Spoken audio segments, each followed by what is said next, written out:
This is the most dangerous thing on your dinner table. It's not a spice, it's a rock. A rock so vital to life that our bodies crave it with the same primal urgency as water or air. It's the only rock we eat. But for most of human history, this tiny crystal wasn't just food. It was money. It was a weapon. It was the very engine of civilization. Wars were fought over it. Empires were built, taxed, and toppled by it. It transformed food, preserved the dead, and even helped win independence. One of the oldest roads in Italy is the Via Salaria, the Salt Road, built by the Romans just to transport this white gold to the heart of their empire. The city of Jericho was founded almost 10,000 years ago as a salt trading center. Salt literally built cities. It built roads. It built empires. And here's the thing about empires built on salt. They tend to crumble when people realize they're being taxed for the very air they breathe. This is the story of salt, the story of white gold. And I promise you, after today, you'll never look at your salt shaker the same way again. Welcome to Deep Coast. I'm your host, and today we're diving deep into the history of the most dangerous mineral on Earth. Before it was traded, before it was taxed, salt was survival. Our blood, our sweat, our tears are salty. Sodium is essential for nerve function and muscle contraction. We literally cannot live without it. The human body contains about 250 grams of salt. That's roughly half a pound. And we lose salt constantly through sweating, urination, and even breathing. Our ancestors who lived in hot climates faced a constant battle to replace what they lost. Those who couldn't find enough salt simply didn't survive. In the wild, animals follow ancient, invisible roads to salt licks. Early humans did the same. Stone Age hunters were led to the saline springs in the Austrian Alps by the animals they were tracking. For millennia, our ancestors got their salt from the flesh and blood of the animals they hunted. But once we settled down and started farming, a major problem emerged. A plant-based diet lacked sufficient sodium. Suddenly, humanity needed a new source. And they found it. The earliest evidence of salt production dates back to around 6000 BC. But the most remarkable site is Hallstatt in Austria's Salzkammergut. Salt has been extracted here for about 7,000 years. It's the oldest salt mine in the world. The Hallstatt culture gave its name to an entire epoch of European history, the early Iron Age. But it wasn't just about taste. Salt was the world's first refrigerator. Without it, meat, fish, and vegetables would rot in days. With it, they could be preserved for months, even years. This single discovery changed everything. For the first time, people could survive harsh winters. They could store food for long journeys. This wasn't just a seasoning, it was a superpower. It gave rise to the first fortified towns. Solnitsada in modern-day Bulgaria is considered the oldest known town in Europe, and it was built entirely around a salt production facility. The prehistoric miners of Hallstatt left behind remarkable finds preserved in the salt, carrying bags, fur caps, pine shavings, and torches. Their graves reveal they were wealthy people. They owned gold. They knew glass. They traded from Africa to the Baltic Sea. One sword pommel is made of ivory and amber. These were not struggling peasants scraping by. These were the merchant princes of the ancient world. Humanity had unlocked its first chemical superpower, and whoever controlled it held all the cards. There's a reason why salt features so prominently in ancient texts. In the book of Leviticus, God commands that every offering be seasoned with salt. In the New Testament, Jesus tells his followers, "You are the salt of the earth." Salt was considered sacred. It was used in covenants and treaties. To share salt with someone was to bind yourself to them in loyalty. The Celts believed salt had protective properties. They placed salt in graves to accompany the dead on their journey to the afterlife. The ancient Greeks used salt in religious ceremonies. The Romans offered salt to their gods. Even today, we still say someone is worth their salt. The language we use, without even realizing it, still honors this humble crystal. The Romans knew the value of salt. So much so, they built their very first highway, the Via Salaria, just to transport it from the Adriatic Sea to the heart of the empire. Roman soldiers were sometimes paid in salt, hence the word salary, and many slaves died procuring it. The Roman Empire's salt production was massive. They operated salt pans across the Mediterranean, from Italy to North Africa to Britain. The Roman writer Pliny the Elder, in his Natural History, noted that salt was essential for civilization. He wrote that the life of man is dependent on salt. And he was right. But it wasn't just Rome. In ancient China, the government held a ruthless monopoly on salt production. They understood that if you control the salt, you control the people. The revenue from the salt tax was so vast that it actually paid for the construction of the Great Wall of China in the 3rd century BC. The Chinese salt monopoly was brutal. Salt smugglers were executed. Entire families were punished for the crimes of one member. The government controlled every aspect of production, distribution, and pricing. It was one of the most efficient and ruthless tax systems in history, and it lasted for over 2,000 years. Salt was so valuable that it was traded ounce for ounce with gold. In West Africa, where very little naturally occurring salt could be found, the great empires of Ghana, Mali, and Songhai rose to power not just because they had gold, but because they controlled the salt trade across the Sahara.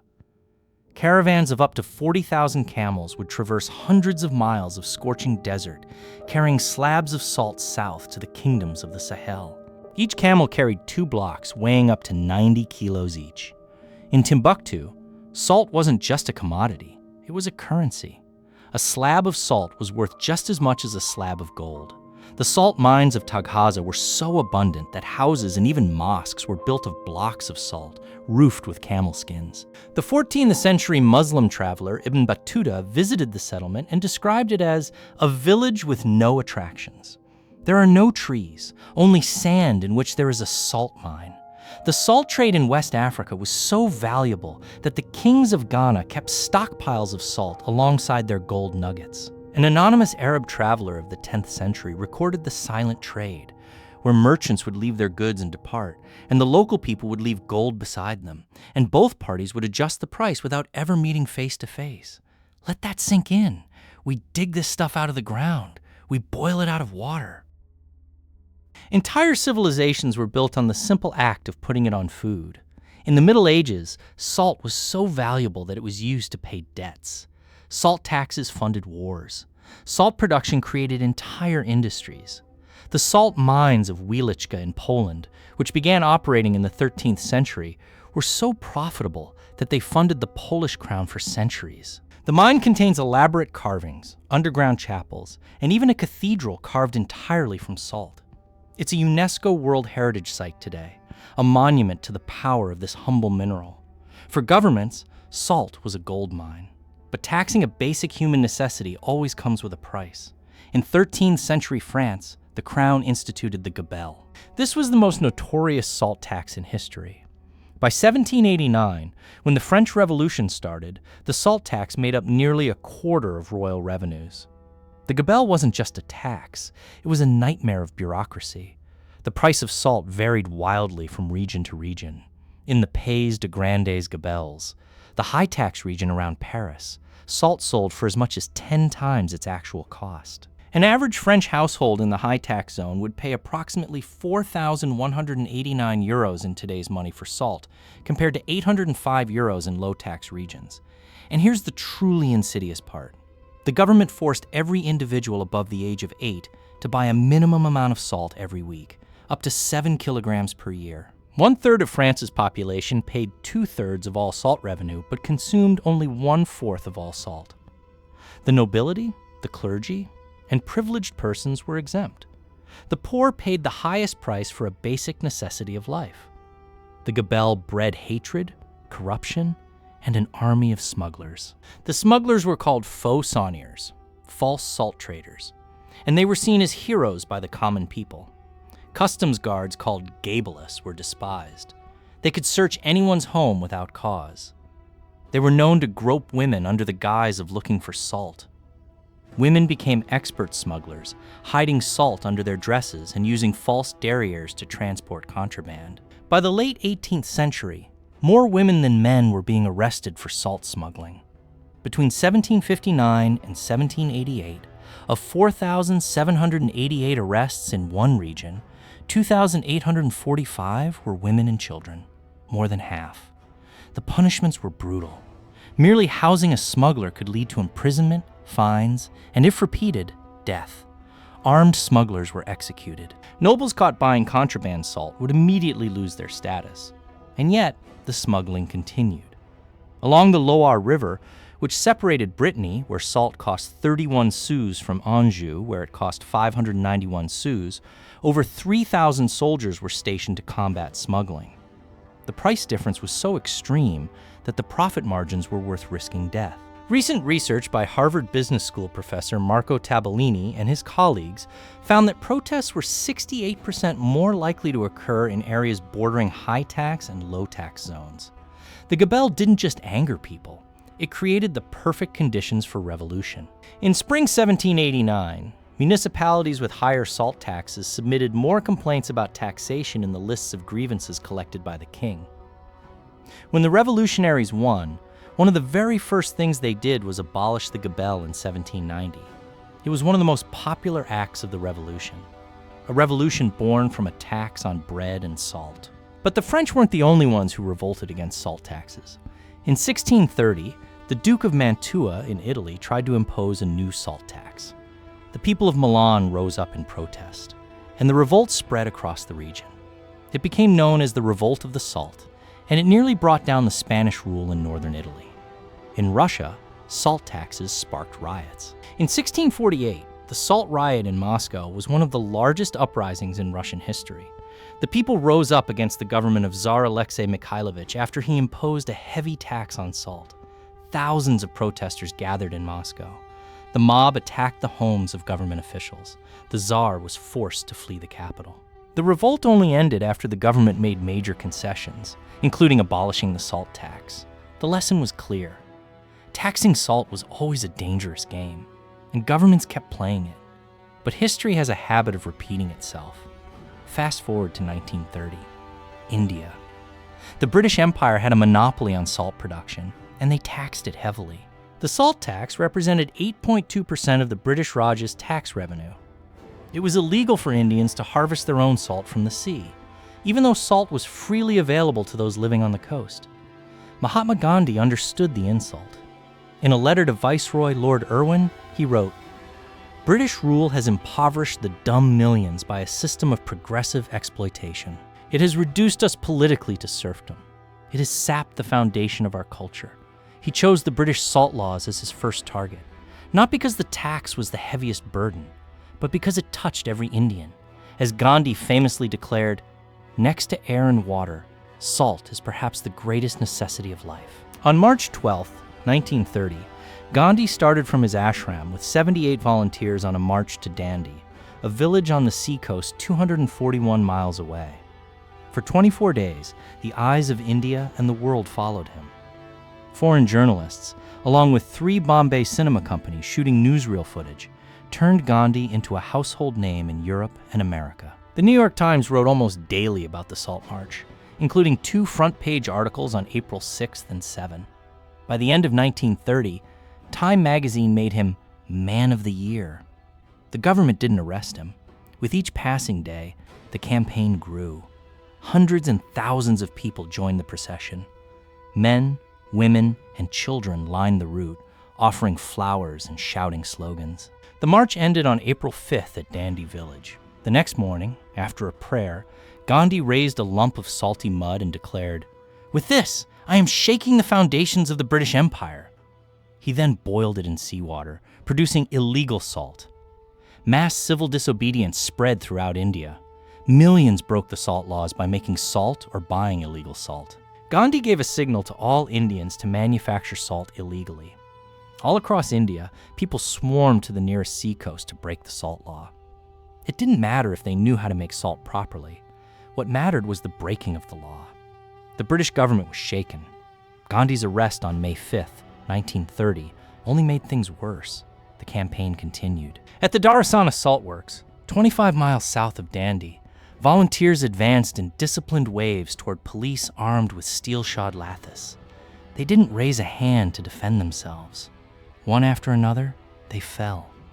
some with broken skulls, shoulders, arms, or legs. In one day, 2 volunteers died and 320 were injured. Over 80,000 Indians were jailed as a result of the Salt Satyagraha, but the world had seen what happened. The British Empire's moral authority was shattered. In 1931, Gandhi was released from jail to negotiate with the viceroy. For the first time, they met on equal terms. The Gandhi-Irwin Pact was a victory for non-violent resistance. India's independence was still many years away, but the Salt Satyagraha had changed everything.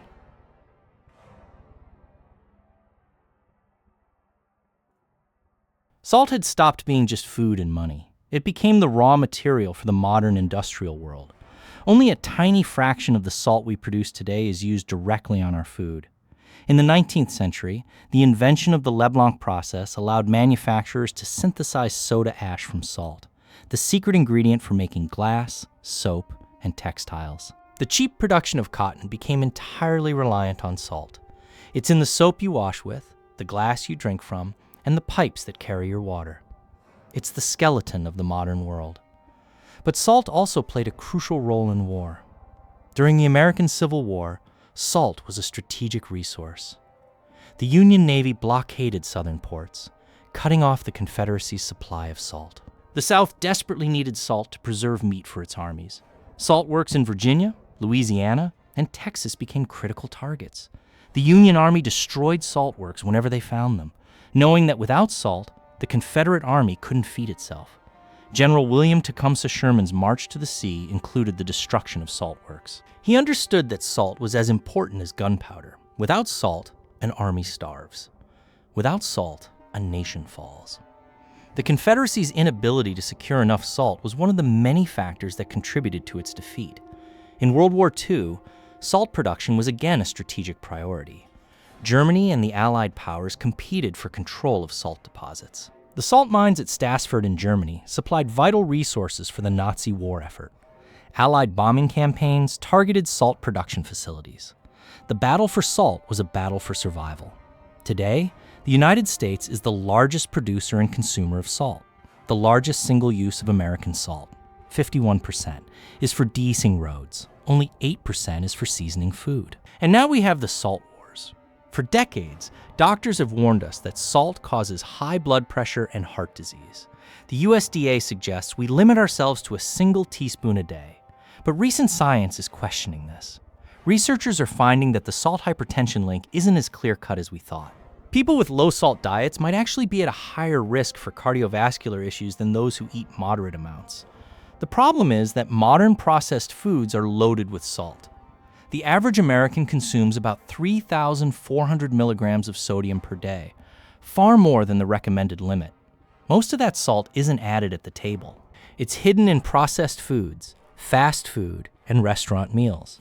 We've become a society addicted to salt without even knowing it.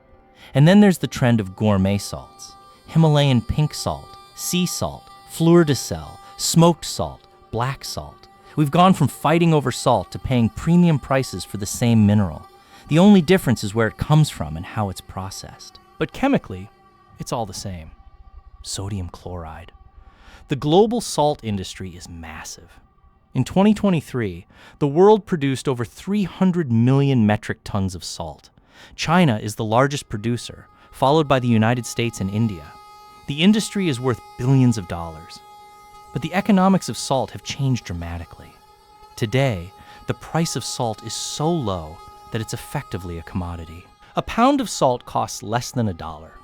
Compare that to ancient times, when a pound of salt could buy a slave. The reason for this is simple: technology. We can now extract salt from the earth and from the sea faster and cheaper than ever before.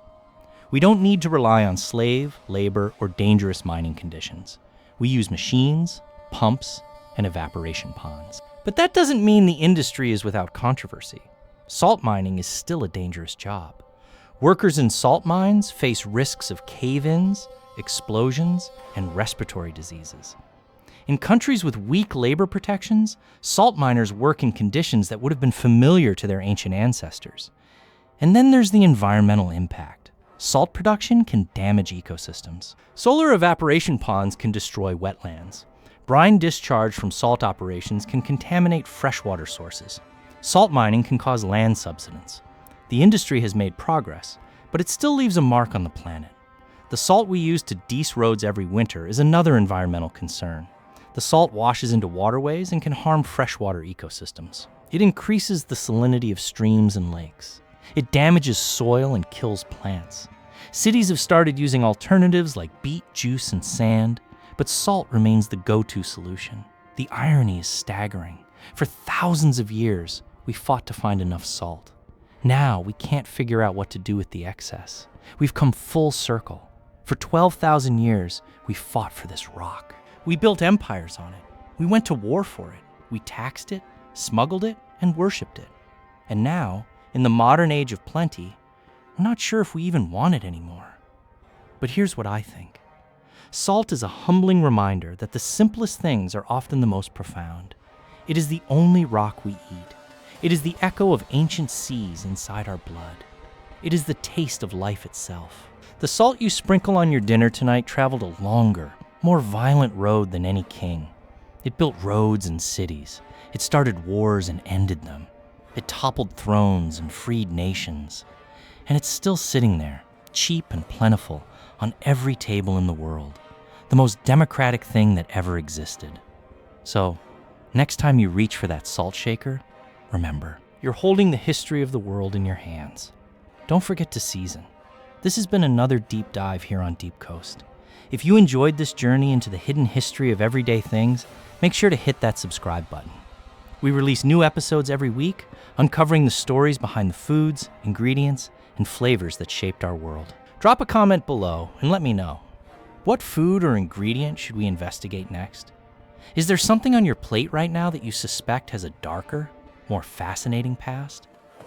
Until next time, keep eating curiously, keep asking questions, and remember, history is always on the menu. I'll see you at the table.